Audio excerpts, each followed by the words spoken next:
शरणं मम जय सत्कुबेर शरणं मम सत्कैवल शरणं मम सत्कैवल शरणं मम सत्कैवल शरणं मम जय सत्कुबेर शरणं मम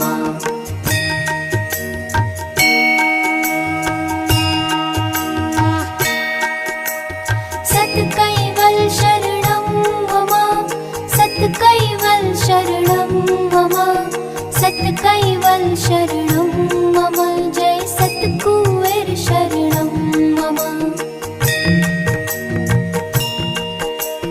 सत्कैवल शरणं मम सत्कैवल शरणं मम सत्कैवल शरणं मम जय सत्कुबेर शरणं मम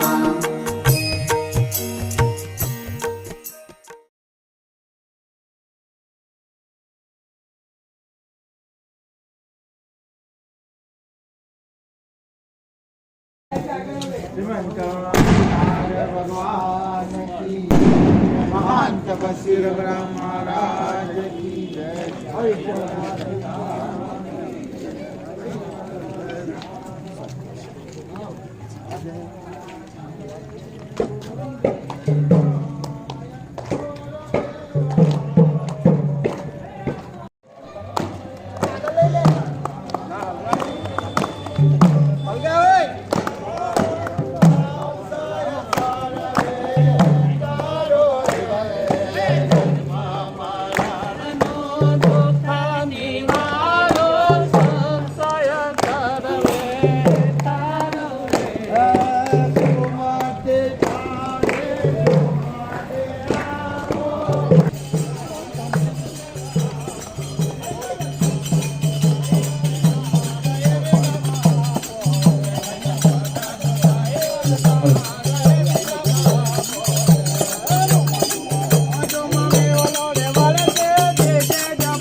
करुणा सागर भगवान की जय। महान तपस्वी रघुराम महाराज की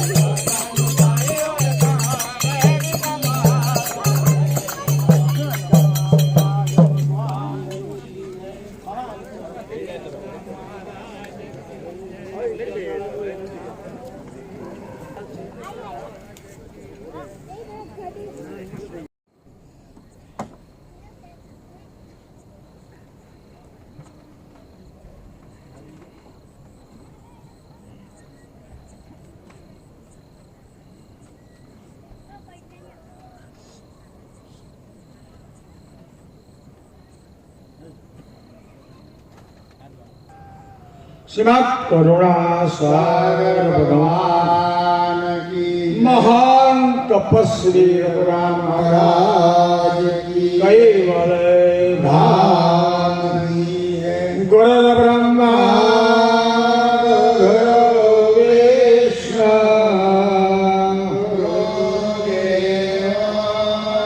महेश्वर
Hey!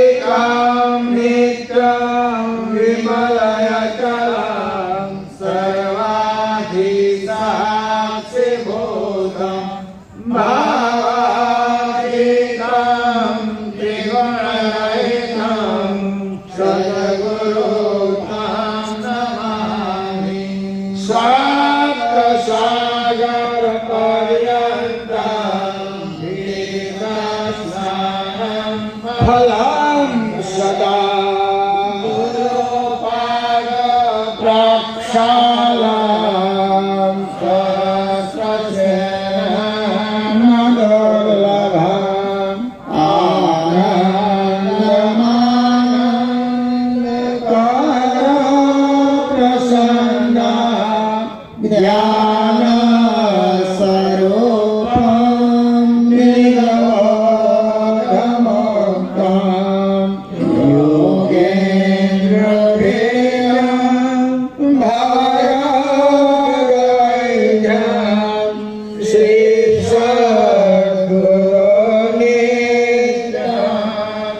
નમામિ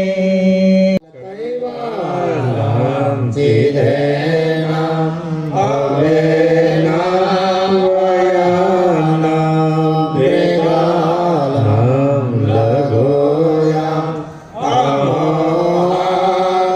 અમોહાયામાસ્તા નિરાલામ નારાયણામ અહમ નાવણેયામ નરેતિ નરણેયામ પ્રણાયામ વદન્તો જપેનામ જપાયામ કાયામ નામયાયામ મનાતિ સ્મરોયામ સ્વયંતામ શમાસો જહાનામ અધાતા જયાના વિચરણા વિનય જે કરોતિ વિવરજે તવસ્વ વિધિ વૈવેદાંતે અચંતે અચંતમ સ્વનાતિ સનાતમ વિનાથમ અનંતો અગાધમ બહોળમ લહે જન્મહારમ કુબેરમ તેયમમ નમામિ નમસ્તો आदि सकरता स्वराज करुणेश कलकर्ता की श्री कृष्ण साई महाराज की श्रीमंत करुणा सागर भगवान की नरविद सागर महाराज की श्री महान तपस्वी रघुराम महाराज की श्री परमहंस सुखानंद जी महाराज की श्री विष्णुदास जी महाराज की श्री शांतिदास जी महाराज की श्री चित्तरदास जी महाराज की श्री अविचरदास जी महाराज की सर्व संतन की सर्व देवन की ज्ञान संप्रदाय की गुरुगादि सारसापुरी की जगह स्थान की कैवल धाम की कथा प्रारंभ समय का સત કૈવલ સાહી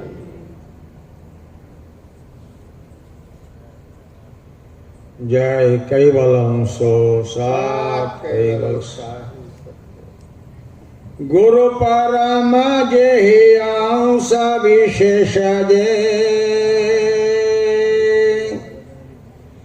શરીર સૃષ્ટિ ધરિયાએ જે અગમ કમલાય અગમ સે કૃતા ન્યાય લખવાવે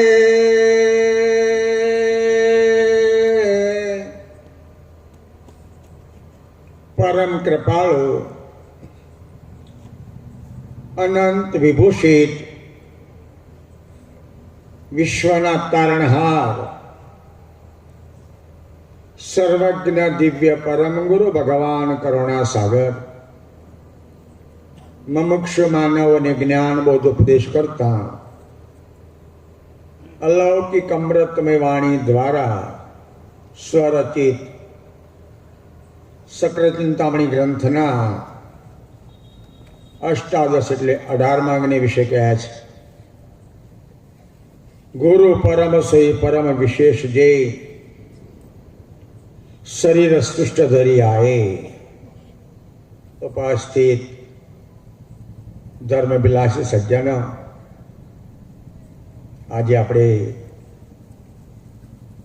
ગણનારાના જે અમારા ઉત્સાહી યુવા મિત્રએ જે ઉભો કરેલ સત્સંગનું સંકુલ એમ એકત્રિત થયા છે. મને યાદ છે ત્યાં સુધી આ 27મું વર્ષ છે. યુવા મિત્રે જ્યારે ચાલુ કરતા મને કહે, બાપજી 5 વર્ષ કથા કરવાની છે, 5 ને 5 ગણો હોય તો 2 ઉમેરવા પડે.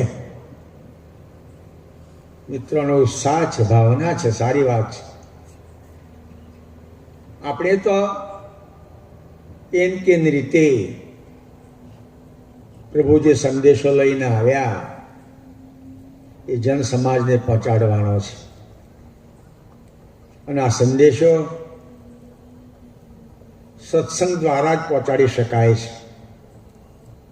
કોઈ કર્મકાંડ દ્વારા સંદેશો ન પહોંચી શકે. એટલે અમારા જે ગણનારાના યુવા મિત્રો છે એમનો આદર ઘણો સારો ગણાય. ખરેખર સત્સંગ લોકો દાઈ દઈને સાંભળે તો ઘણું કલ્યાણ થાય. કોકે લખ્યું છે, એક ઘડી આધી ઘડી आधी में पुनियाद तुलसी संगत साध की कटे कोटी अपराध. वो सम तुलसीदास એવું નહીં લખ્યું કે તુલસી સ્નાન ગંગા કે, એવું નહીં લખ્યું. શું લખ્યું? સાધુનો સંગ એટલે સત્સંગ. આપણા જીવનના ઘણા બધા અપરાધ, ગુના, દોષ સત્સંગથી દૂર થતા હોય છે. એટલે ધર્મ કાર્યમાં ઉત્તમોત્તમ જો કોઈ કાર્ય હોય તો સત્સંગ છે. બીજી કોઈક જગ્યાએ લખ્યું છે, સત્સંગ તો પલહી ભલા જમકા ધક્કા ન ખાય. એક પળવાર જો સત્સંગ માણ્યો હોય તો એને બાપજી તો નથી માનતા, માં લખ્યું છે કે જમના ધક્કા ના ખાવ, જમપુરીમાં ના જવું પડે. એનું પૂરું સુકૃત ભેગું ન થાય ત્યાં સુધી એને ફરી ફરી ફરી માનવ ઘાટ, માનવ શરીર મરે. અને પૂરી કમાણી થાય, શસ્ત્રનો સ્ટોક પૂરો થાય, એ અંશ પતિના ધામને પામતો હોય છે. એટલે દર વર્ષે, આજે 27 વર્ષ છે, ગઈ સાલ મોટા પાયા પર પ્રોગ્રામ હતો એટલે કદાચ એની જુદી કથા નહીં રાખી હોય, પણ 5 દિવસની કથા હતી આ મેદાનમાં. એટલે આ 27 વર્ષ છે. સજ્જના, અને તમને એક પ્રગટ ફલશ્રુતિ બતાવો. આ ગરનારાના સત્સંગની એક પ્રગટ ફલશ્રુતિ બતાવો. ઘણાકને યાદ હશે, આ જગ્યા ઉપર વિકલાંગોની સ્કૂલ આવવાની હતી. આ જગ્યા ઉપર વિકલાંગોની સ્કૂલ મંજૂર થઈ ગઈ હતી, પાસ થઈ ગઈ હતી. માત્ર ખાતમુહૂર્ત બાકી હતું. અને અમારો જે કનુ ટેલર, એને અમારા એક મહાશય એટલું બધું દબાણ કરે, ખાતમુહૂર્ત કરી લે, ખાતમુહૂર્ત કરી લે, ખાતમુહૂર્ત કરી લે. પણ જીવાભાઈ આમંત્રણ આપ્યું, ગમે તે વખત અમારી જોડે જમવાનું થયું. કનુભાઈ ટેલર, કનુભાઈ તમારું ગામ? તક અડાસ. ઓહો, તમે મારા પાડોશી. વાસણના અડાસ જોડે જોડે જાય. આ તો અમારે સત્સંગ કરીએ છીએ, આમ તેમ ફલાણું નીકળો, એવું છે? હા, તો સ્કૂલ બીજે લઈ જાઓ. છે સ્કૂલ છે, હા, ઘણી મોટી સ્કૂલ છે, એનું ભૂમિપૂજન કરાવવું જ ગયો તો. જોડે જોડે એક મોટી હોસ્પિટલ પણ છે, ઉમરામાં જ છે. પણ આ જગ્યાથી કદાચ આ સંકુલ બીજે ગયું હોય ને આપણો સત્સંગનો કાર્યક્રમ ચાલુ રહ્યો હોય તો યુવા મિત્રોના જે આદરથી આપણે સત્સંગ કરીએ, એટલે સત્સંગના વાઇબ્રેશનના પ્રતાપે કદાચ આવું થયું હોય, કહેવાય નહીં. એટલે સત્સંગ બહુ મહત્વની વસ્તુ છે. અહીંયા દયાળુ આજે આપણે સુંદર એક વિષય બતાવે છે. સક્ર ચિંતામણીનું 18મું અંગ છે, આ છેલ્લું અંગ છે. ગુરુ પરમ સોય પરમ વિશેષ જે શરીર સૃષ્ટિ ધરી આ સૃષ્ટિ શરીર ધરી આએ. પ્રભુનો કહેવાનો આશય કે દિવ્ય પરમ ગુરુ અને દુનિયામાં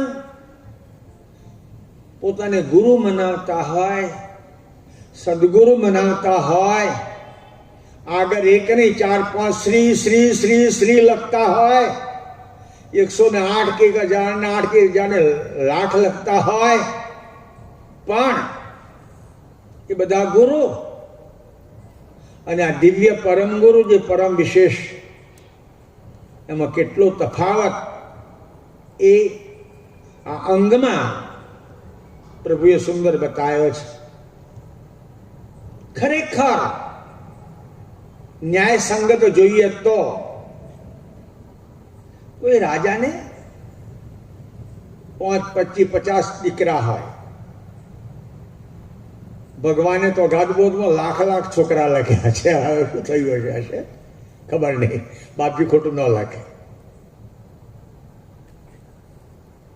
પણ આ અનેક છોકરાઓમાં પાટવી દીકરા કેટલા હોય? એક જ હોય. દીકરા તો હજારો હોય અને પાટવી દીકરો એક જ હોય. અને પહેલા તો એક નિયમ હતો કે હજારો દીકરા ભલે હોય પણ એનો ઉત્તરાધિકારી એ પાટવી દીકરો હોય એ થાય. એમ થોડો ખ્યાલ કરીએ તો પ્રભુએ સુંદર એક વાત લખી છે કે હું સકર્તાનો પરમ વિશેષ અંશ છું. આ જગત મારી દ્રષ્ટિ આગળ રચાયેલું છે. એક જગ્યાએ તેવું લખ્યું, કહે કુવેર કૈવલ કારણ થકી આરણ મેં રચ્યું વિશ્વ સારું. હવે વિચારીએ કે કૈવલ કારણ થકી આરણ, આ જગત, આ દુનિયા, વિશ્વ મેં રચ્યું. કયા ન્યાય? ગ્રંથોમાંનો સુંદર ખુલાસો છે.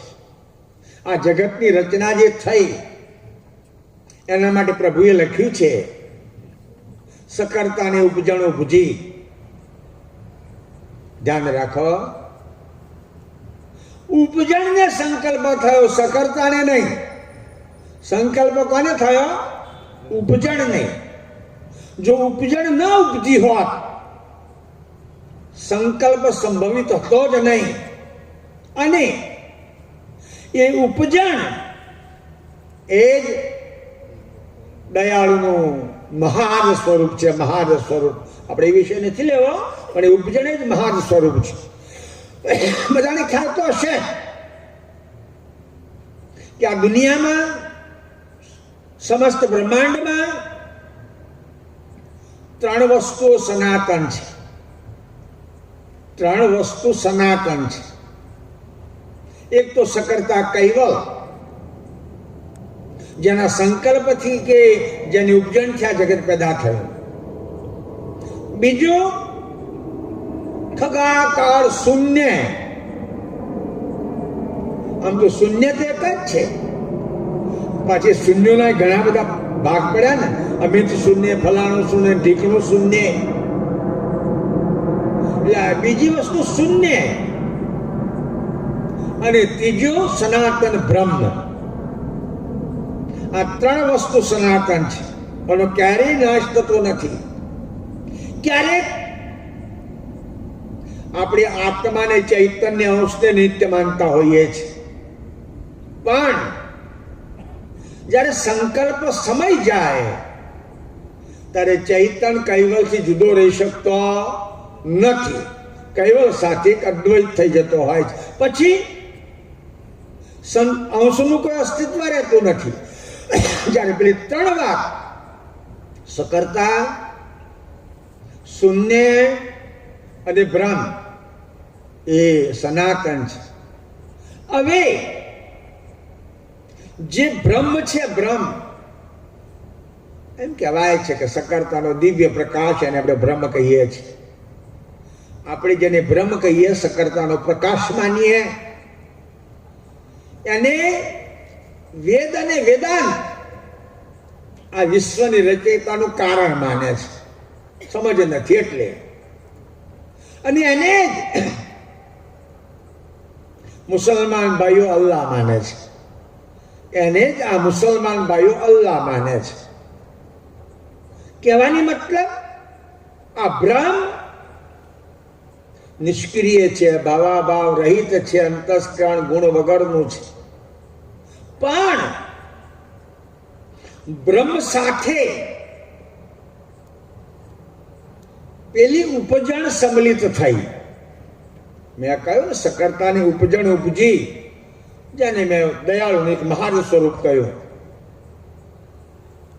આ બ્રહ્મ સાથે ઉપજણ સંમિલિત થઈ અને એટલે એમાં કઈ પાવર આવ્યો. તમને એક નાનો દાખલો આપું. કોઈના ઘરમાં લાઇટ ફિટિંગ કરે, લાઇટ ફિટિંગ પેલા ખુલ્લું કરતા આવે, અંડરગ્રાઉન્ડ કરે, પેલો વાયરને જોડવા માટે થોડો કવર ઉતારી નાખે. થોડો વાયર વધારે છોલાઈ ગયો હોય તો પેલો ચડાવી દે. કવર વગરનો ખુલ્લો વાયર છે, આપણને કરંટ એમાં દેખાય, વીજળીનો પ્રવાહ દેખાય, ચશ્મા પહેરીએ તો દેખાય ના. છે કે નથી એમ જોયું તો આંગળી અડાડો ને ભૂલ ના કરશો. હા, કંઈક બીજું ઊભું થઈને ઊભું રહે.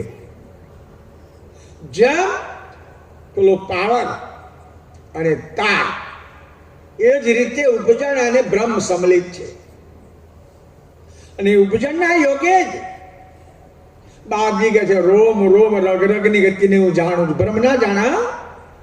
બ્રહ્મનામાં કોઈ જાણેપણું છે જ નહીં. પ્રભુ કહે છે, રોમ રોમ રગ રગની ગતિ હું જાણું છું. એટલે કહેવાની મારી મતલબ વિષય લાંબો નથી લેવો, એટલી કે ઉપજણ અને એનાથી સંકલ્પ થયો. અને એ ન્યાય પ્રભુએ લખ્યું છે કે આ રણ મેં રચ્યું વિશ્વ સારું. બીજી જગ્યાએ ઘણા દાખલા આપ્યા છે, પણ સકર્તાના પાટવી એટલે દિવ્ય પરમ ગુરુ, બીજા કોઈ પાટવી પાસે નથી. તમે કદાચ એમ કહેશો કે નરવી ચિંતામણી બેની વાત લખી છે ને, નિરંજન અને પરમ વિશેષની વાત લખી છે ને. નિરંજન ત્યાં નથી.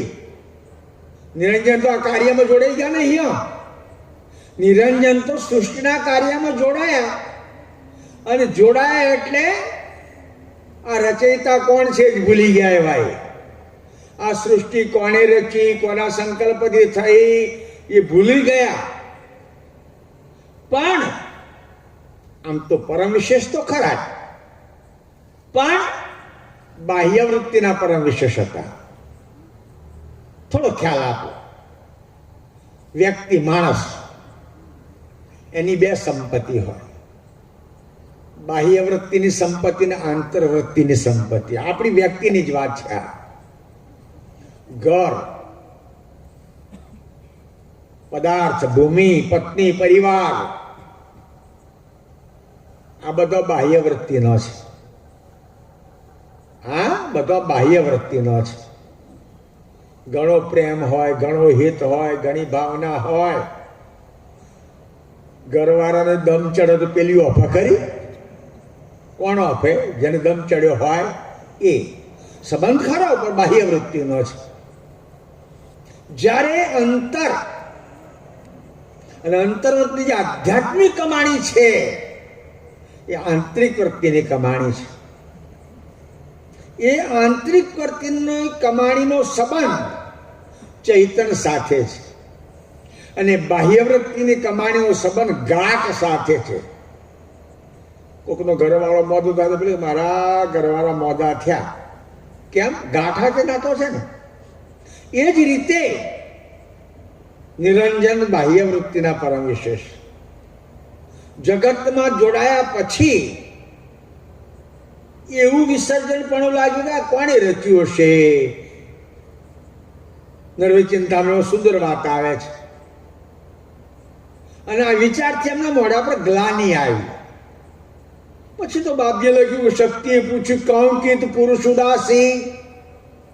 ઉદાસીનું કારણ બતાવ્યું. ધ્યાન રાખો, જેને પિતા મેળવવા છે, પરમપદ મેળવવું છે, એના લોબપરો સાહિત્ય વાંચવાની કોઈ જરૂર નથી. નિરંજને જ્યારે વૈરાગ આવ્યો, 6 છોકરો અને ઘરવાળી છોડી દીધી, ત્યારે કોઈ વેદ હતો ખરો? કોઈ શાસ્ત્ર હતો ખરો? કોઈ પુરાણ હતો ખરો? કોઈ ઉપદેશક હતો ખરો? ના. અંતરથી ભાવના જાગી કે કોક હોવો જોઈએ, અને એટલા માટે એમના બધાને છોડીને નીકળી ગયા. એટલે મને ખબર નથી, હા, કૈવલ્ય ધામમાં ગયા કે રસ્તામાં બેસી રહ્યા છે, મને ખબર નથી, પણ કૈવલ્ય ધામમાં તો નથી. કોણ છે? પ્રભુ સાક્ષાત જે સકર્તાના દ્વૈત સ્વરૂપ છે ત્યાં. અહીં શું પરિસ્થિતિ થઈ? વિશ્વ નિયંતાએ જગત બહુ આનંદ અને સુખમય બનાવ્યું હતું, પણ એ જગતને આપણે કલેશ અને દુઃખમય બનાવ્યું છે. કેમ? બનાવવાને ભૂલી ગયા ને મેં જ બનાવ્યું, હું જ કરું, એ ભાવના એટલે કલેશમય થયું. દુનિયામાં તમે ગમે ત્યાં જાઓ, સર્વાંગે સુખી કોઈ નહીં હોય. ગમે ત્યાં જાઓ, કોઈને કોઈ ઉપાધિ, મુશ્કેલી કે દુઃખ તો હશે જ. એટલે પ્રભુએ પરમસિદ્ધામ એક સુંદર ચોપાઈ લખી, જબી નિજ પતિ કરુણામય દયાવંત દલહેર अपने હું સુબારને પઠાયે હું પુરુષ કુવેર. પાસે હતા, હજુરી હતા, પાટવી હતા. જાણે કે આ દુનિયાને સાચો સંદેશો એ પોકારશે, ખરી ઓળખાણ એ આપશે, એટલે એમને મોકલ્યા. થોડીક ઉલ્લેખ સુંદર કર્યો છે કે આ દુનિયામાં જે અજ્ઞાન કા વિદ્યા છે, જેનાથી નિરંજનને વિસર્જન પણ આવેલ, એ અજ્ઞાન કા વિદ્યા ન લાગે એટલા માટે કોઈ જુદા પ્રકારના ચોલાનો એમનો ઘાટ બનાવ્યો. શું લખ્યું? અવ્યક્ત વિભૂતિનો ઘાટ બનાવ્યો, કે જેને પ્રકૃતિનું આચ્છાદન લાગે નહીં. એની સાથે 9 બુદ્ધિ એમાં મૂકી. 9 આમ તો એમ કહેવાય છે બુદ્ધિ 10 છે એમાં, એક આખી દુનિયામાં, અને 9 પ્રભુના અવ્યક્ત વિભૂતિના ચોલામાં. સાથે સાથે 16 વિભૂતિ. 9 બુદ્ધિ, 16 વિભૂતિ. માણસ પાસે ઘણું સાધન હોય, ઘણો સરંજામ હોય, પણ પાછો પાવર હોવો જોઈએ ને. એટલે સકર્તાએ જેમને આ જગતમાં કર્તાની ઓળખાણ આપવા મોકલે છે એને કુલમુખત્યાર પત્ર આપ્યું. આવ્યો ખ્યાલ? કુલમુખત્યાર પત્ર હશે કોકનો, તમારી ભાષામાં કહો તો પાવર એટર્ની. આટલું આપ્યા પછી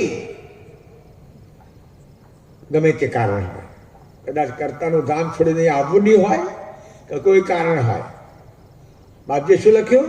કરતા કિએ ક્યાં બેર જબતે નામ કુવેર. કેમ ભાઈ, શું છે હવે? શું બાકી?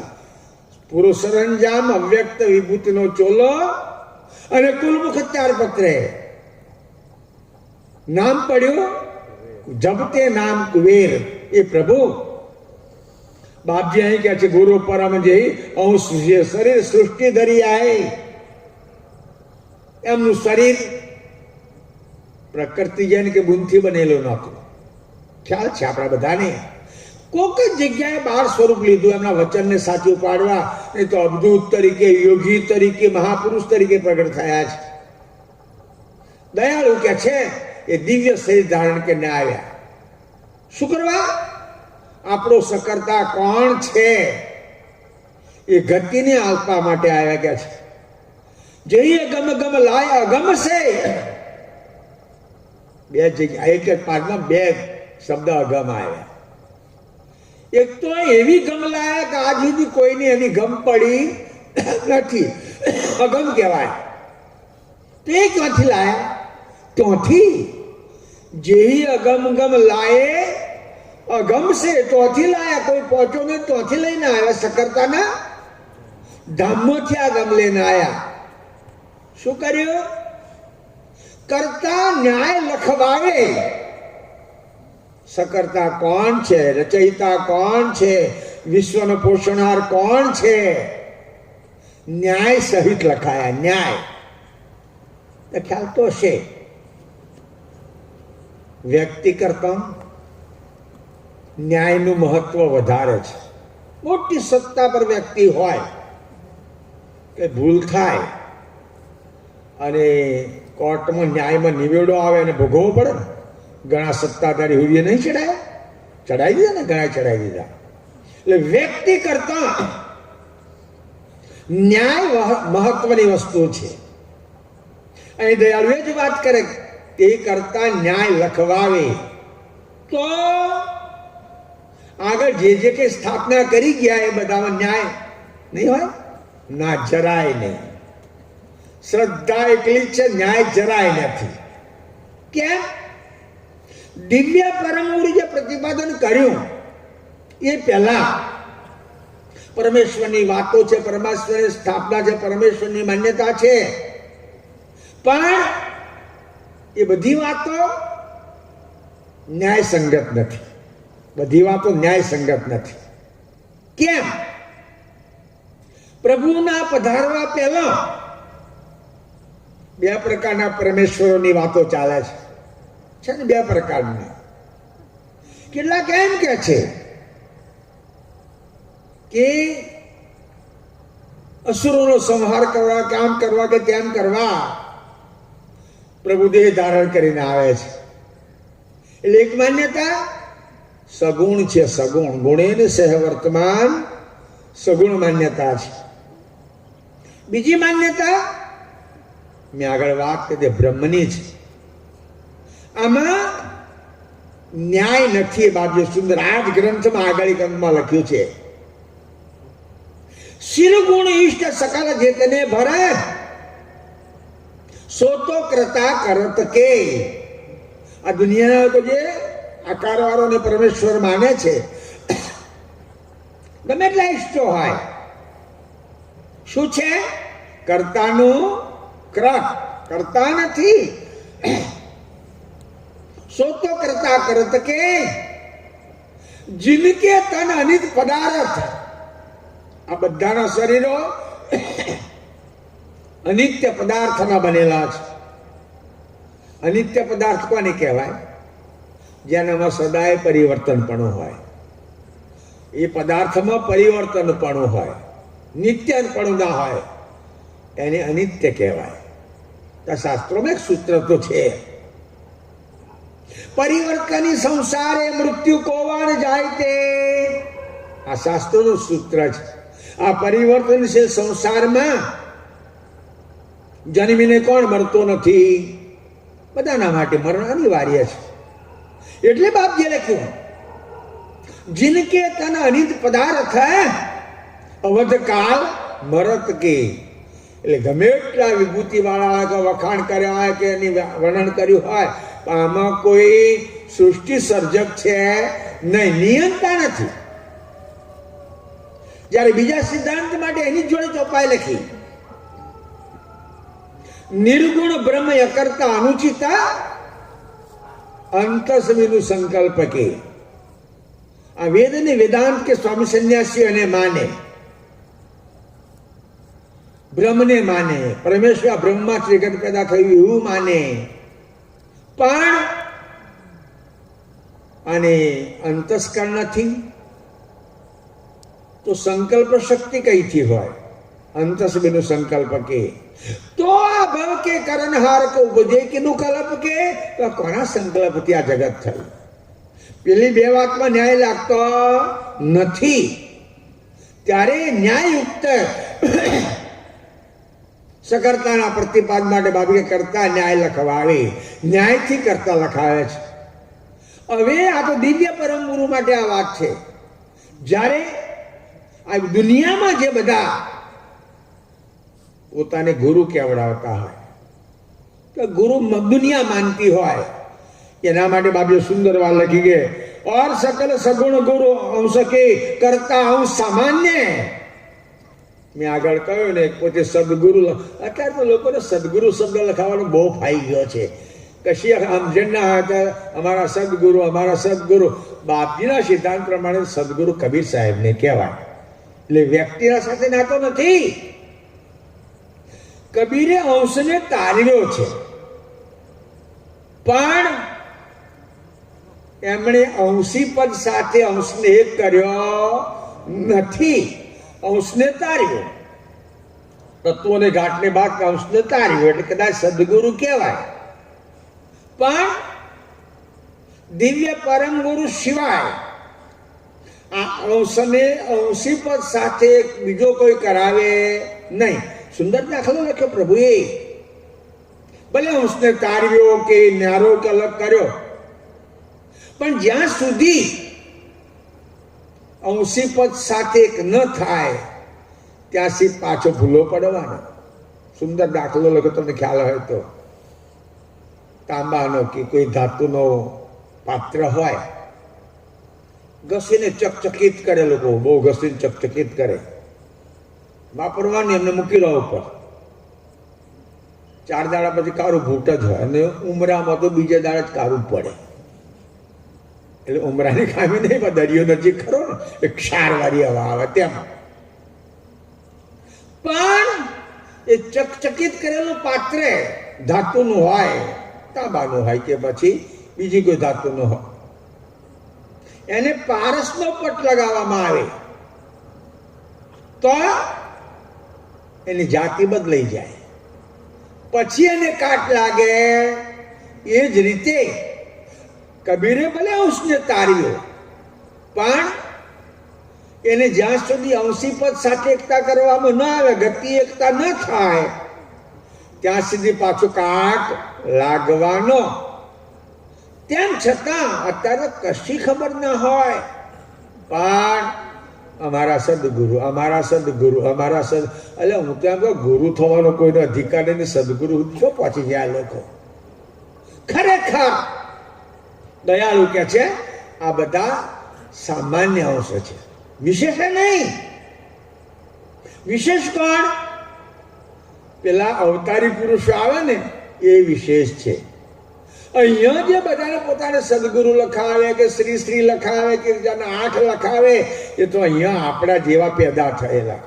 અને પછી થોડી કથા કરતા આવડે, 2-4 ચોપડીઓ બોલતા આવડે, એટલે પછી તો સત્સંગનો અડ્ડો જ મારી પાસે છે. ચોપડીઓ થોડી આવડવી જોઈએ. જોને સત્સંગનો અડ્ડો જ મારી પાસે છે. ભાઈ ચોપડીઓ આવડે કે સત્સંગ કરો. જ્યાં સુધી સ્વસ્વરૂપનો અનુભવ ન થાય ત્યાં સુધી તમે ગમે તે લખાવો. એટલે દયાળુ કે છે કે જેનકો નહીં જ્ઞાન એને કરતા કોણ? આજે સામાન્ય અંશમાંથી થોડોક ઉપદેશ કરીને, કોઈની કથા સાંભળીને કે પ્રજાના કહેવાથી પોતાને જે ગુરુ બનાવે છે એને કરતા કોણ? ને આપણને પૂછવું એનું જ્ઞાન છે નહીં કે जिनको नहीं ज्ञान के जिनको नहीं ज्ञान अंत विना जे संत संतन सरस श्वास कहते तो वैत तन जय सहित समोवण अग कई कोण ते हो नको. જ્ઞાન નથી, સમજ નથી, લક્ષ્ય નથી, તો ફેરશું સમાજમાં ને એમના ફેરશું. મોટું ટીલું કરે, કપડો રંગી નાખે. એક ગામમાં એક સાધુનો વેશ પહેરીને ભોંડ આવેલો. ભોંડ ખ્યાલતા હોતો હશે. તે કોઈક જગ્યા આપેલ તો રે લોકો જમવા બોલાય. સાચો કે જૂઠો એના માટે ગામમાં એક આગેવાન હશે કે બુદ્ધિશાળી માણસ હશે. એણે અને જમવાનું નોતરું આવ્યું. પેલો બનાવટી બાવો છે ને, અમારા જેવા મળો ને જમવાનું નોતરું આવ્યું અને ખબર પડે ગામમાં મોટો માણસ છે, ધનવાન માણસ છે, બુદ્ધિશાળી માણસ છે, અને મને જમવાનું નોતરું. કારણ કે અંતરમાં કોણ છે તો એ તો પોતે જાણતો હતો જ, સાચો સાધુ તો હતો જ નહીં. પેલાને દિલમાં કંઈક પ્રભાવ પાડવા માટે 27 ટીલા કર્યા. કેટલા આવે છે? એક સંપ્રદાય, 27 ટીલાનો સંપ્રદાય આવે છે. 27 શરીર પર ટીલા કર્યા. કોઈક માણસ તેડવા આવે તો જમવા ગયો. પેલા માણસને તો અંદરમાં આમ સાચો કે ખોટો સાધુ છે એમ જોવાનો હતો. ખીચડી ને કાઠિયાવાડી સાસ અને મૂકી, ખીચડીની સાસ મૂકી. આ જાણે કંઈક ચકાચક હશે કે બાસુદી હશે કે બીજું કંઈ સારું હશે. એક કોળીઓ ખાતો જતો એક ટીલું પૂછી નાખે. તારી હતો એક કોળીઓ ખાઈને બીજું ટીલું પૂછી નાખે. પેલા ભાઈએ પૂછ્યું, હમ ઉભો જ હતો, મહારાજ ખાવ ના ટીલા હું કહું પૂછી ના. અરે ક્યાં ખીચડી પર આદર્શ, આટલો બધો ટીલો મેં ખીચડી ખાવા કર્યા છે. હું જાણું તો મિષ્ટાન હશે એટલા માટે ટીલો કર્યા. ખીચડી પર તો આદર્શ. મહારાજ મારે હાથ જોવું હતું કે તમે ટીલો હંકોરવા કરો છો, ખીચડી ખાવા કરો છો કે પછી કોઈ કલ્યાણ માટે કરો છો. મને ખબર પડી કે તમે સારું સારું ખાવા જ આ ટીલો કરો છો. બાપજી કહે છે તિલક છાપ અને બીજું કંઈક હોય. સુંદર વાત લખી કે ઠગ પણ ઠાઠ બનાવે, આવો ઠગ તો આવું તો બીજો બનાવે ને. શરીર પર આ બધું કરવું એ બાપજીના સિદ્ધાંતમાં નથી આવતું. કે આપણે તિલક તો કરીએ છીએ, એક સંપ્રદાયના ન્યાય કે બાપજીના સિદ્ધાંતમાં તિલક તો કરીએ છીએ, પણ દુનિયામાં જે આ જે બધી પરંપરા દુનિયામાં મનાવવાની કે પૂજાવાની ચાલે છે એ તો બાપજી કહે છે કે પણ સબકે એના 5 તત્વનું શરીર, બીજાનું શરીર, આપણા સામાન્ય માણસનું શરીર, શરીરની પરિસ્થિતિમાં શું ફેર? એ જેને ગુરુ માનો છો, જેને સંત માનો છો, જેને આટલો તિલક કે કપડા બદલ્યા છે, એના શરીરમાં અને આપણા શરીરમાં બંધારણનો કોઈ ફેર ખરો? એનો પરસેવો સુગંધિત નીકળતો હશે? એના બીજા દ્વારે કે સુગંધ નીકળતી હશે? ના, દુર્ગંધ જ ભરેલી છે. આ તો ઉપરથી આપણે એને માનીએ છીએ. પ્રભુ કહે છે કે આવા ઠગથી કોઈનો મોક્ષ થાય નહીં. હા, કોકે લખ્યું છે ટુંબડીમાં 3 ગુણ, નહીં વારો ને નહીં વેઠ, બાવો બાવો સૌ કોઈ કરે સુખે ભરીએ પેટ. લોકો મહારાજ મહારાજ મહારાજ ને અમારા ઉમરાની તો વાત જ નહીં કરવાની બાપા. આજે આ વર્ષે મારે 48 વર્ષ છે ઉમરામાં. આ વર્ષે 48 વર્ષ ઉમરાની બહુ શ્રદ્ધા છે. જો કે બાપજી ચોસરામાં લખ્યું છે કે બેક સકલ ભગવાન સમોવડ, એટલે એ લોકોની શ્રદ્ધાને આપણે ટોકરાવી ના શકીએ, પણ સંત એટલે પૂજ્ય ને માન આમ તેમ અમારા ચરોતરમાં ના ચાલે. સાચો હોય તો હાડે ને તો બાવા આઘો કાઢ બે હવાય ને. અરે કોઈક મંદિરમાં આવે ને, જો બાવા સાચો ના હોય એ મારા ત્યાં ખુરશી લાગ્યો, એ ખુરશી મંગાવીને પેલો ખુરશીમાં બે. એટલે તો બુદ્ધિશાળી જમાનામાં ના ચાલે, પણ આપણે શ્રદ્ધાના બીજી કમાઈ ચાલે. એટલે દયાળુ કે છે કે બધા કે છે કે તંત સવો સરખું છે તો પછી અધકઈ કોણ જે હોશે? શરીર સરખું છે, તત્વો સરખા છે, ઉપલો સ્વાંગ એકલો જુદો છે ને. તમને સુંદર દાખલો આપો. કોઈક રાજા, એની આ રાજધાનીની બહાર એક મોટું સુંદર સરોવર, બહુ સુંદર સરોવર, સ્વચ્છ સરોવર. આ સરોવરમાં ભાત ભાતની માછલીઓ રાખેલી. મને યાદ છે 2 વર્ષ ક્યારે આપણે સાકેત આશ્રમમાં ગયા હતા. આ રહ્યો હમોદ છે તાપીની પેલી બાજુ. મહારાષ્ટ્રથી અહીંયા પ્રસંગમાં પધારતા, પછી પમદાડે પધારશે કદાચ. બાજુ પર પોણી અમે જ્યાં અમને બતાવવા લઈ ગયા, થોડા મમરાને કે શું વાત, 5-3 2 ફૂટની કુદ માછલીઓ શોભા માટે રાખેલી છે. જોકે હમણાં તો પેલા તળાવમાં ખૂબ માછલી. આ રાજાએ ચારે બાજુ બોર્ડ મારેલો, મચ્છી મારનારને આકરામાં આકરી સજા થશે. આવા બધા બોર્ડ માર્યા હોય તો એ લોકોને જીવ ચાલ્યો રહે ખરો ભાઈ. આવી જો મફત મળતી હોય તો ટીલુઓ પૂરી નાખે, ચાલ્યો ના રહે જીવ. ચારે બાજુ બોર્ડ મારેલો. એક કોઈ રહેતો છે આવો, એને થયું કે ભલે ને બોર્ડ મારે જવું રાત્રે. આ રાત્રે ગયો, આમથી હાથમાં આવે એવી હતી આપણે બધી.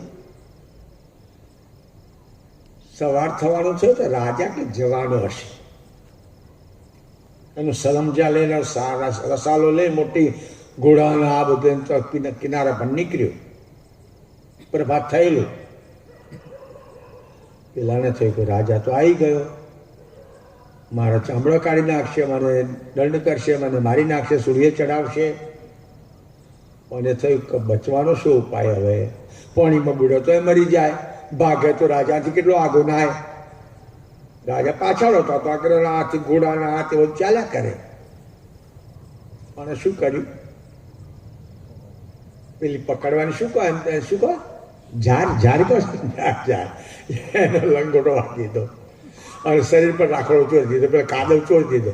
આમ કરીને બેહી ગયો, આસન મારીને કિનારી પર આસન મારીને બેહી ગયો. ત્યાં રહીને આ રાજાનો બધો રસાલો નીકળ્યો.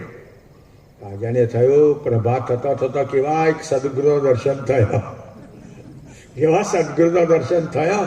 રાજા હાથી પરથી ઉતર્યો અને 5 સોના મોરો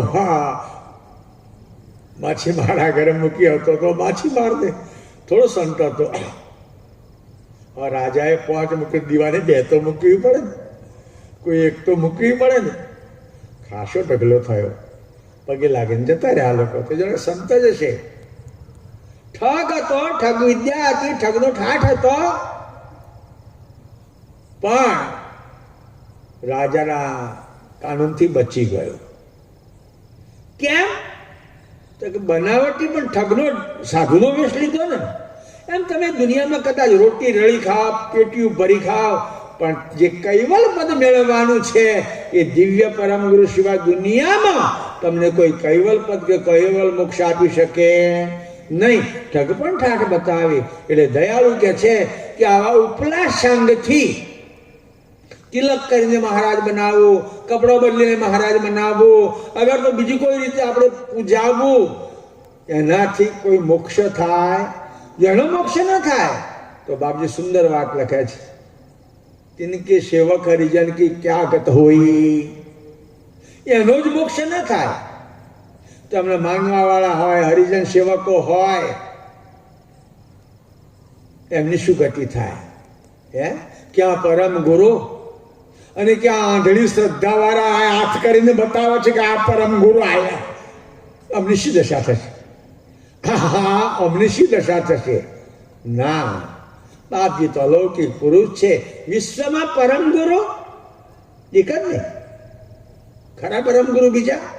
ના, પરમ ગુરુ બીજા કોઈ છે નહીં. કે છે તેવી ઠગાને કે છાપ સે ઠગશે મોક્ષ ન હોય, ઉપલા સાંગથી મોક્ષ થાય નહીં. બાપજીએ સુંદર વાત લખી છે કે જેને મોક્ષની પ્રાપ્તિ કરવી છે, પરમપદની પ્રાપ્તિ કરવી છે, એને સોહંગ લક્ષ્યની ગતિ પ્રાપ્ત કરવી પડે. સોહંગ લક્ષ્યની ગતિ પ્રાપ્ત કરવી પડે. અને એમણે લખ્યું છે કે પરમ ગુરુ સાથે કરહી મિલાપ, ગુરુ પરમ સોઈ પરમ કૃપાળુ, એની સાથે મેળાપ કરો તો આપણે પરમ ગુરુને કોઈ ઘાટને માનવાના નથી, આકારને માનવાના નથી. હા, ઉપદેશ કરવા માટે વાજિંત્રની જરૂર તો ખરી ને, વાજિંત્રની જરૂર ખરી. જો એ પ્રભુ સોહંગ લક્ષરૂપ જે પ્રભુ છે કે મહાન સજાણ જાણ છે, એ માનવ આકૃતિ ધારણ ન કરે તો 52 અક્ષરની વાણી ઉચ્ચારી શકાય? કોઈ ગાઢથી ના ઉચ્ચારાય. અને જો 52 અક્ષરની વાણી ન ઉચ્ચારાય તો જગતનો ઉપદેશ કેવી રીતે થાય, વાસ્તવિક વસ્તુ કેવી રીતે સમજાવાય, સકર્તાનો સંદેશો કેવી રીતે પહોંચાડાય. એટલે દયાળુ કહે છે કે એ આપણી ગતિને સોહમમાં સ્થિર કરે. અને એમ થાય તો પછી ઘાટ, શાંગ, આકાર આ બધાનું કોઈ મહત્વ રહેતું નથી. એટલે દયાળુ કહે છે કે તંત ઇન્દ્રિય અંતસ્કરણ જેને ગુરુ કોણ કેવું. શરીર છે, ગાઢ છે, કપડા છે, તિલક છે, એમાં ગુરુ કોણ? આવો તો ઠગ પણ ઠાઠ બતાવે. જ્યારે બાપજીની જે ગતિ છે, લક્ષ્ય છે, એની આ ગતિ માનવામાં આવે. ખરેખર અંશનો ગુરુ થવાને હકદાર 14 લોકમાં કોઈ છે જ નહીં. અંશનો ગુરુ દિવ્ય પરમ ગુરુ સિવાય બીજો કોઈ હકદાર છે નહીં. એ જ અંશને અંશી પદમાં એકતા કરી બતાવે. અંશને અંશી પદમાં દિવ્ય પરમ ગુરુ જ પહોંચાડે. કારણ કે અંશની ગતિને સમજાવીને અંશી પદમાં એકતા કરાવે. એટલે દયાળુ કહે છે એ ઉપદેશ કે લાયક પુનઃ અંશ વિશેષ જ્ઞાન. એક તો પરમ વિશેષ અંશ છે અને સકર્તાનું યથાર્થ જ્ઞાન લઈને આવ્યા છે. પેલા મેં આગળ બધા કયા ને એમાં કોઈનામાં યથાર્થ જ્ઞાન છે, કોઈની પાસે સાંભળેલું હોય, અંગ્રેલું હોય, ભેગું કરેલું હોય, સુનાવે. જ્યારે પ્રભુ દિવ્ય પરમ ગુરુ પાસે જ્ઞાનનો ખજાનો છે. તમે કદાચ સવારે પ્રકમમાં પછી ગુરુષ્ટક બોલતા હશો. પ્રકમમાં પછી ગુરુષ્ટક આવે છે, નાનદાજી મહારાજનું ગુરુષ્ટક તો પ્રેમદાનું છે. એમાં એક વાત આવે છે, અવન્ય અંકુર બીજ જેતા સદા સમવિનું જલ રહે. બહુ સુંદર વાત લખે નાનદાજી. આ પૃથ્વીમાં છે ને અનેક પ્રકારના અંકુર છે, અનેક પ્રકારના અંકુરો છે. સદા સમયનું જલ રહે. જલ બની ના જાય, ભરવાનો ઓટ નહીં થાય તો પડી રહે. જલ રહે એટલે પડી રહે.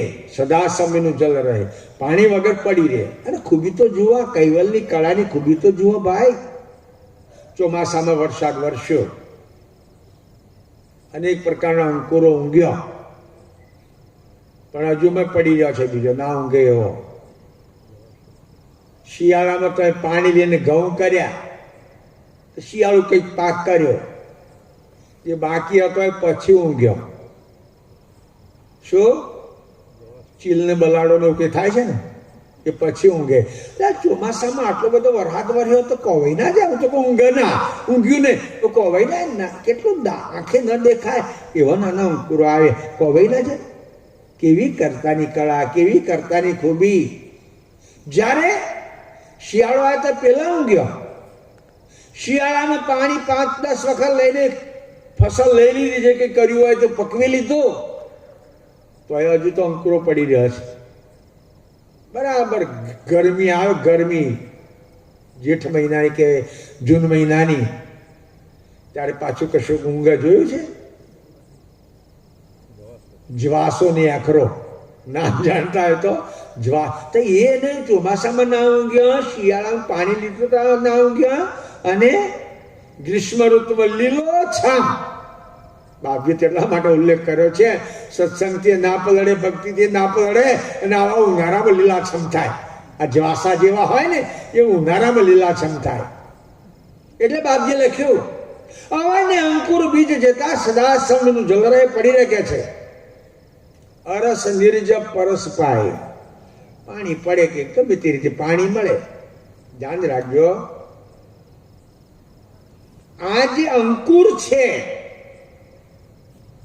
સ્થાવરનો હોય કે જંગમનો, પણ અંકુરમાં પ્રભુએ ખટ સંપત્તિ મૂકેલી છે. અંકુરમાં બંધારણમાં તમે વિશ્વબ્રહ્મનો અંકુરાંશ માનજો, ખટ સંપત્તિ મૂકેલી છે. માનો આપણો એક પ્રશ્ન થાય, એ ફળ પહેલું કે ઝાડ પહેલું, એંડું પહેલું કે મરઘી પહેલી? કહો તો ખરા, એંડું પહેલું કે મરઘી પહેલી? તમે એમ કહો કે મરઘી પહેલી, તો એના વગર મરઘી કીથી આવી? તમે કોઈ આડું પેલું મરઘી વગર આડું કોને મેલ્યું? એમ અંકુર અને ઝાડ પણ પ્રભુએ ગ્રંથમાં લખ્યું છે, કોટિક પ્રશ્ન પૂછે જન કોઈ, તેહી પરી ઉત્તર ગ્રંથન में હોય.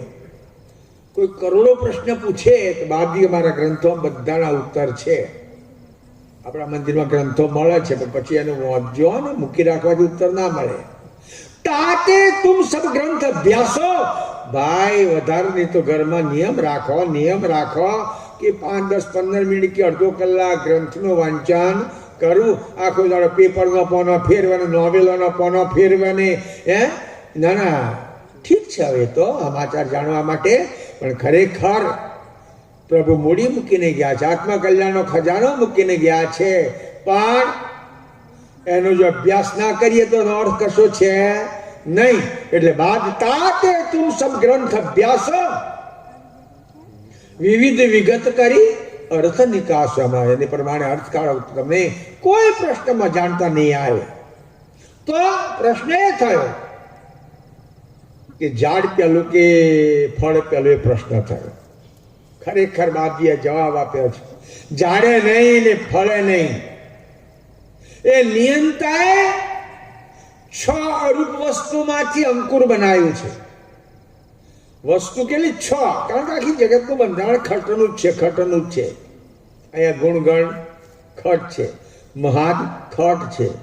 અને લોકો ગામમાં કહે છે કે અમારા ગામમાં ફલાણો ખટપટ્ટીઓ, ખટનો પટ બધાને જ છે. આ 6 અરૂપ વસ્તુ બાપજીએ લખી: અક્કલ, આરત, સુરતા, નૂરતા, ઉપજણ અને અલ્પજ્ઞતાનો અંશ. મેં તો એટલા માટે વાત કરી કે જે સ્થાવરનો અંકુર છે એમાં અંકુરમાં તો આ 6 સંપત્તિ છે. એને ખબર છે કે અમારું જીવન ક્યાંથી આવે છે. એના પર પથ્થરો હોય કે વજનદાર વસ્તુ હોય, ઓંકું વળીને બહાર આવે. આપણે તો જંગમથી નાલાયક થયા છે, આપણે ઊંડા ઉતરીએ છીએ ને પેલું મારું જીવન ક્યાંથી આવે બહાર નીકળે. કોણ? આ જે સ્થાવર જાતનો છોડ છે તે. પછી એને ખબર છે કે ફળદ્રુપ જગ્યા કઈ બાજુ છે, એ બાજુ મોળવા જાય. સૂર્યના કિરણો ક્યાં મળે એ બાજુ ડાળા જાય. એને પણ આ જ્ઞાન હોય છે. એટલે 6 અરૂપ વસ્તુ: અક્કલ, આરત, સુરતા, નૂરતા, ઉપજણ ને અલ્પજ્ઞતાનો અંશ. એ 6 એની સાથે 5 તત્વ ભળે એટલે બીજક થયું. છૂટું પાડીએ તો અંકુરની બીજક બી અલગ છે, પણ બીજક થયું. કેમ? આ અંકુર જ્યાં સુધી સ્વયં પોષણ ન મેળવે ત્યાં સુધી પેલા બીજકમાં તેને પોષણ મળે. જે પેલો દાણો છે કે એમાંથી પોષણ મળે. પછી એ પૃથ્વીને પકડતું થઈ જાય એટલે પછી એને દાણાની કે પેલી સિંગની કોઈ જરૂર રહેતી નથી. એટલે દયાળુ એ 6 બધા પેલા અંકુરનું જે બહાર નીકળે, અવન્ય અંકુર સદા અરસની પરસ પાય, બુદ્ધિ અંકુર સન્મુખ રહે. આ તો દાખલો આપ્યો. આપણા માટે શું લખ્યું? સઘન ગણ શુદ્ધ કરુણા, શ્રીમંત કુવેર કી જબ થઈ. સઘન ગણની વાત આવે. સઘન ગણ ખ્યાલ આવે છે? ઘન અને સઘન ગણ જુદો છે. ગણ એટલે વરસાદ. બાપજીના ગ્રંથો પ્રમાણે બહુ ઊંડા ઉતરીએ ને તો આખા જ્યાં ભણવામાં આવ્યું હશે, ખારા ખારા ઉસ જેવા આછા તેલ, પાણી દુનિયા ઉપર એવા પાણી એલમશેલ. એમ કહેવાય છે કે 3/4 ભાગમાં પાણી છે અને 1/4 પૃથ્વી છે. આ ભાગમાં એ સરદાર સરોવર 1/4 આવ્યો, ઉકરણો ડેમ એમાં જ આવ્યો, કડાણા એમાં જ આવ્યો. પેલું તો પાણી દરિયાનું જ છે. કહેવાની મતલબ કે આ સમુદ્રનું પાણી ગમે એટલું હોય પણ સઘનગન છે, સઘનગન એનો 1% ગણાય નહીં. જે સઘનગન છે એનો 1% ગણાય નહીં. તમને ખ્યાલ હશે કદાચ 2-4 વર્ષ, કેટલા વર્ષ ખબર નહીં, કેદાર ઉપર પૂર આવી આ 4 ધામમાં કેદાર આવે ને, બદ્રી, કેદાર, જન્મોત્રી ને ગંગોત્રી. કેદાર ઉપર પુરાયું હતું. ઘણા મોણા મરી ગયા ને કેટલાય મકાનો તણાઈ ગયા ને કેદાર તો દરિયાથી 11,000 ફૂટ ઊંચું છે, તો કેવી રીતે પુરાવે? પણ ના, એ સઘનગણ તૂટી પડે ને એટલે પછી આ બધું થાય. સઘનગણ એમ અહીંયા બાપજી કે સઘનગણની જ શુદ્ધ કરુણા, પૃથ્વીની કે પાણીની વાત નથી. પ્રભુની જે સઘનગણની જે કરુણા છે એ જો આપણા અંતરમાં અડે, કથા સાંભળીએ, ડોકો હલાવીએ, આ કરીએ વાત નહીં, પણ કથામાં તમે બેસો એ સારી વાત છે, પણ કથા તમારા હૃદયમાં બેસવી જોઈએ. કથા બેસો તો સારું છે, કંઈ વાંધો નહીં. એટલા સારું ઘેરથી ઘરની વાતો કરતા રહ્યા, ટીવી જોતા રહ્યા, કોઈને ખોટો મોબાઈલ કરતો રહ્યા, એટલે ફાયદો તો ખરો કથા બેસે એમાં. પણ જો કથા હૃદયમાં બેસે તો મહાફાયદો છે, તો મહાફાયદો છે. એટલે બાપજી કહે છે સઘનગણની શુદ્ધ કરુણા સીમંત કુવેર કી જબ થઈ. શું થયું? અંશ ઉદય અચલમતી. આ જે અંશ અંકુર જે ચૈતન્ય છે એનો અંશ સ્વરૂપે ઉદય થાય કે છે, અને એની સાથે ગતિ જાય. શું થાય? તે કહે છે નિજપતિની સાથે એકતા થાય. એટલે ખરેખર અનંતકાળથી છૂટો પડેલો આ ચૈતન્ય અત્યારે તો અંશ નહીં રહ્યો, અને આત્મા એ ના કહેવાય, જીવ જ કહેવાય ને, જીવ જ કહેવાય. બાપજી તો ચોખ્ખું લખ્યો, જીવ જોતો તો સર્વે જીવ કૈવલ લક્ષ્ય તો કૈવલ એક પીવ. બાપજી એક જ એ છે. આપણે બધા નાના મોટા જીવ જ છીએ, અજ્ઞાનતા છે, આ છે, તે છે. એટલે એ જીવને જ્ઞાન કે લક્ષ્ય ગતિ આપીને એની સાથે એકતા કરાવવા માટે દિવ્ય પરમ ગુરુનું જ્ઞાન છે, દિવ્ય પરમગુરુની ગતિ છે. અને પરમ ગુરુ સિવાય સકર્તાપતિની બીજા પ્રાપ્ત કરાવી એમને ન થાય ને. બાપજી કહે છે ઠગનો મોક્ષ ના થાય તો ઠગને માનવા વાળોની શું દશા થશે? બસ ભગવાન માનો, પરમેશ્વર માનો, જે માનો તે, પણ આ ઠગને માનવા વાળોની શું દશા થશે જાણો છો? એનું ફળ તરત મળે. અને આ જે ધર્મ છે ને એનું ફળ મળતો જરા વાર લાગે.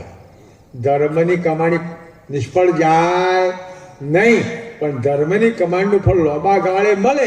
એટલે લોકોને ખ્યાલ આવતો નથી કે કોણ પરમેશ્વર છે, કોણ પરમ ગુરુ છે.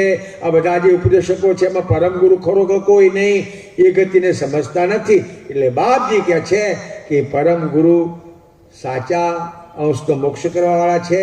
એટલે ઠગોનો મોક્ષ થવાનો નથી કે ઠગને માનવા વાળોને મોક્ષ થવાનો નથી. શ્રીમદ કરુણા સાગર. आदेश करता स्वराज करुणेश केवल करता की श्री कृष्ण स्वामी महाराज की दिव्य परम गुरु श्रीमद करुणा सागर भगवान की धर्म धुरंधर नरवेश सागर महाराज की महान तपस्वी रघुराम जी महाराज के, परमहंस श्री सुखानंद जी महाराज के, श्री विष्णुदास जी महाराज के, श्री शांतिदास जी महाराज के, श्री शीतलदास जी महाराज के, गुरु श्री अविचल दास जी महाराज के, सर्व संतन की, सर्व देवान की, ज्ञान संप्रदाय की, कायम पंथ की, पाल तिलक की, गुरुगादी सारसापुरी की, कैवल धाम की, कथा सत्संग पुणावर्ती का जय जयकार श्री सत कैवल साहेब. जय कैवल अंशो सात कैवल साहेब.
चैनल को सब्सक्राइब करिए, बेल आइकन दबाइए, यह वीडियो ज्यादा से ज्यादा लोगों तक पहुंचाइए।